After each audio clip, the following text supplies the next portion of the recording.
Well, the way I see it is these guys don't have a chance. I'm on a modern bike with modern suspension. It runs, but you only have to get through one day of riding. It doesn't have to be perfect. I'm gonna do as much work as I can by myself. Okay. Oh shit. You want me to take it? You okay? I got you. Ray, you good? Yeah, baby! Woo! Dude, that was awesome.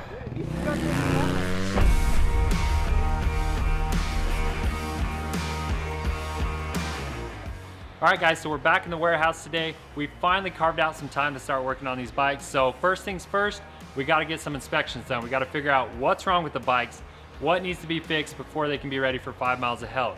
So we've actually got about a month before we hit the trail, and we also wanna get some testing in, take these bikes through the paces, give them a good shakedown to make sure they're ready. So let's get after it.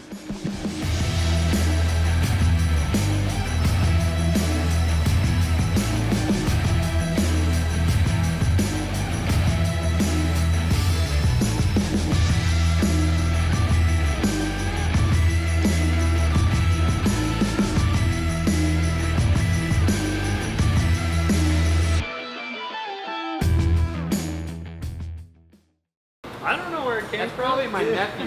Is that a PW80? This is a $500 bike. Look at that rusted chain. Well, first problem. Clutch cable's a little frayed. Oh yeah, she works. Oh, there it goes, Ray. I mean, it's a little dark, but it's Still liquid. not as bad as I thought it was going to be. Well, there was a couple ounces of oil in there. Got a little bit of play in my rod.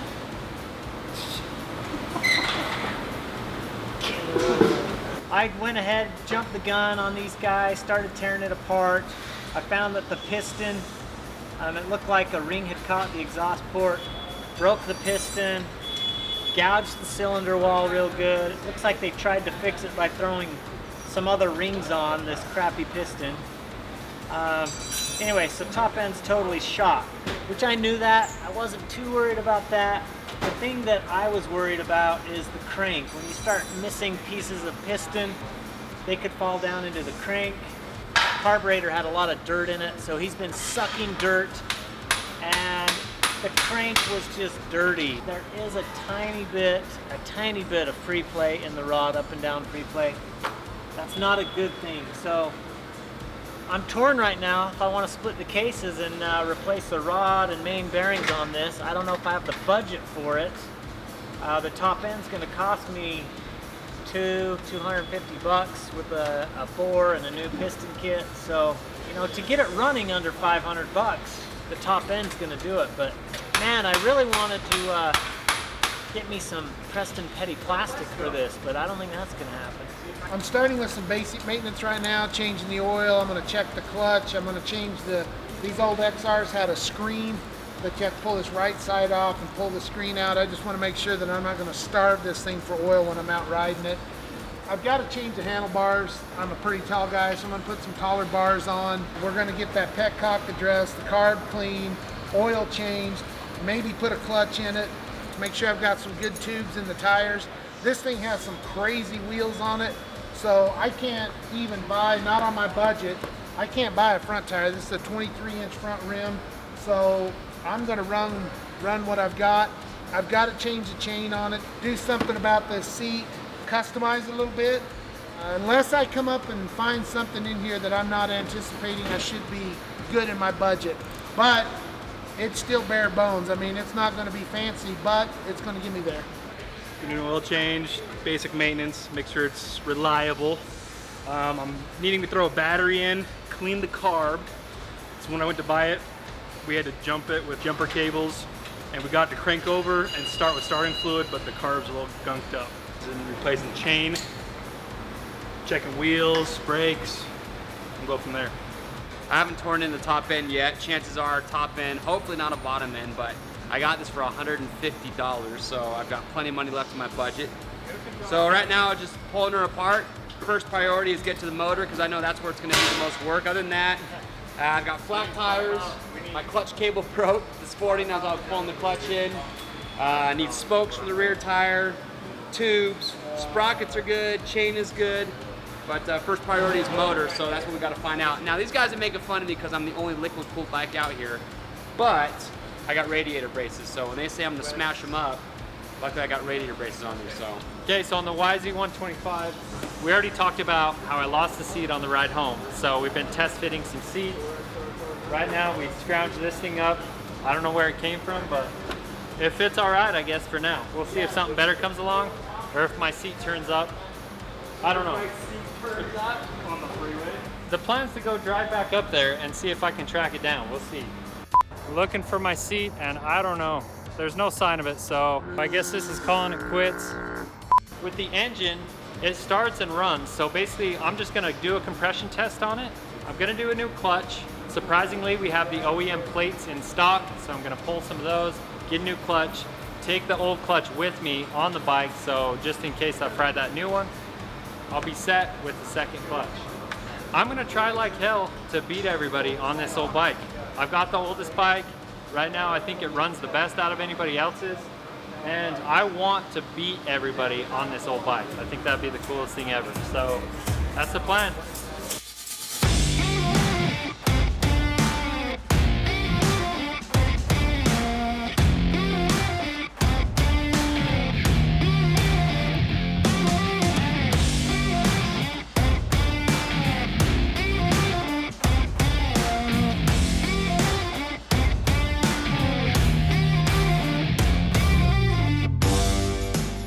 No oil on it or anything. So you hold it up to the light and you can just see right through it. So this thing just sucked a bunch of dirt. And that just chews everything up. So we stocked a lot of parts for this thing. I got on the OEM diagram. We had all the seals in stock. The parts to rebuild the Kickstarter, because it's all sloppy, in stock. That's the filter on this XR500. Look at the gunk that's down in that thing. I don't think it's ever been changed from when it was new. Nice column. Down in the bottom of it, there's some pretty good sludge. I scrounged up this fuel line that's long enough to fit from the petcock down to the carburetor. Oh yeah, that just leaked right out of there, dude. All right, you guys ready?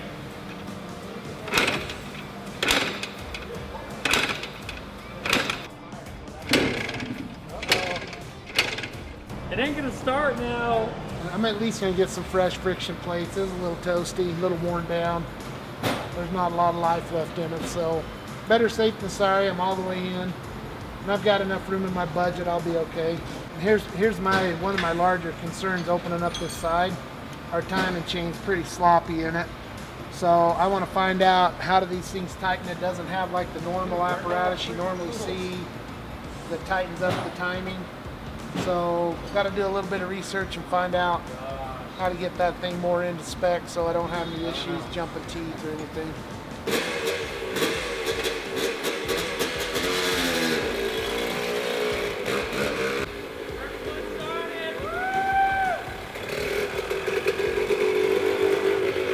Hey, show us how to turn it off. Just like that. There's no kill switch wire right now. I gotta fix that.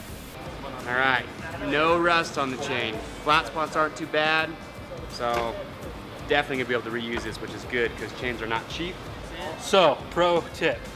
So when you're removing the jets from your carburetor, don't do it over an open pan of oil, because when you do, you will drop it, and it's a pain getting out. It's in there somewhere. I'm worried that we're out of adjustment. Do we need a new timing chain? A new chain? Not for this one. I'm spending my money, homie. She's tight enough. I actually bought this bike because Ray was in school that night, so if it fails, it's kind of my fault. So I got to make sure this one works. Plus he's my boss. All right, so I just did a compression test. It's looking like it's at 130, which I still need to look up the spec for this bike, but I think that's pretty good for something this age. So I'll go compare that and then basically move on to my next thing. I need to fix the float, get a kill switch, order some parts, figure out the air filter, check this thing out. The air filter is basically falling apart. I need to figure out and see if I can find an aftermarket, because the OEM is like $100. So Figured it out. So this thing has like a spring-loaded something internally. We looked it up on the diagrams. You have to loosen these 2 bolts up on the back of the cylinder and the head, and then magically, boom, she's tight. All right, impact driver tip. These things are awesome. I'm gonna turn it best I can, left, and then give it a whack. And just like that, pops them loose without stripping them. When you pull an exhaust, that is not the sound you want to hear. There's got to be a hole in this thing somewhere where dirt's just been pouring in. So my float valve is completely glued in there. Just gummed in there, so I'm gonna try to pull it out. Oh yeah. Clean that up and see if I can get it to run. Last one, hiding inside here, decided to strip on me. So I'm using a chisel to make a little flat blade screwdriver mark in it. And I'm hopefully gonna be able to get a flat screwdriver bit on the impact and knock it out. Yeah, success. Stripped out Phillips, turned it into a flat blade, and the impact got it out. Curious to see what I'll find in here. So.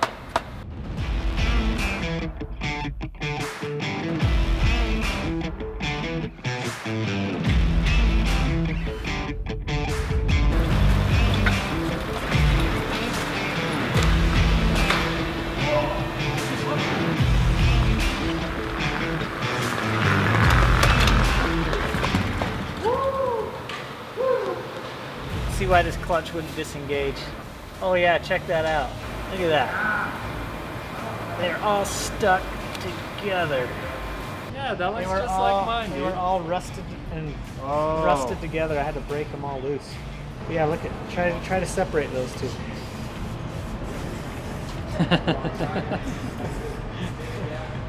No slipping going on there, dude.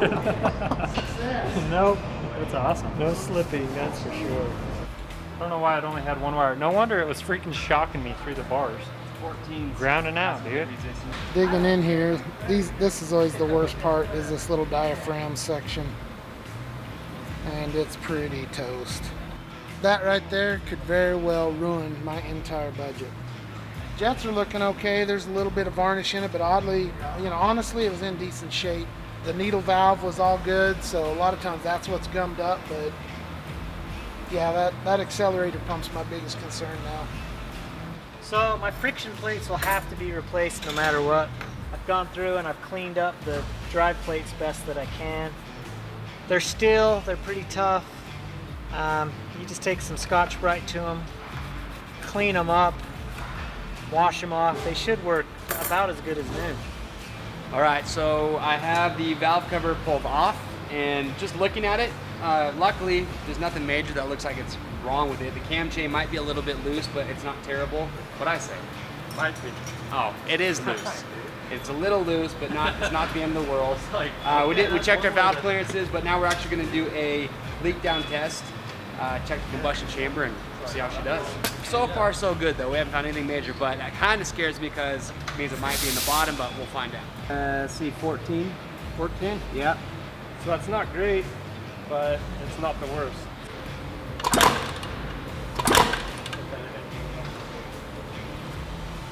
You're not looking good, dude. I tried bump starting it and then realized, why are we bump starting it? This bike comes super exposed, ready to go. The battery, it's just nice.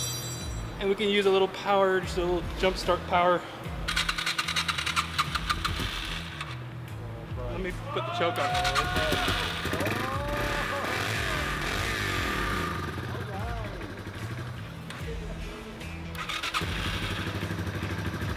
Good.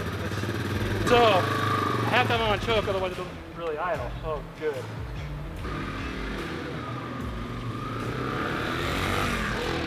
It does not idle well right now, but we'll fix that. That's a winner. That's a winner. I'm just gonna cut them up, put some solid steel tubing in there and see if it works. Yeah, worst case scenario is happening. It's a little big, so I'm having a hard time getting it in there. Okay, don't go too crazy, it might leak. Where are you, dude?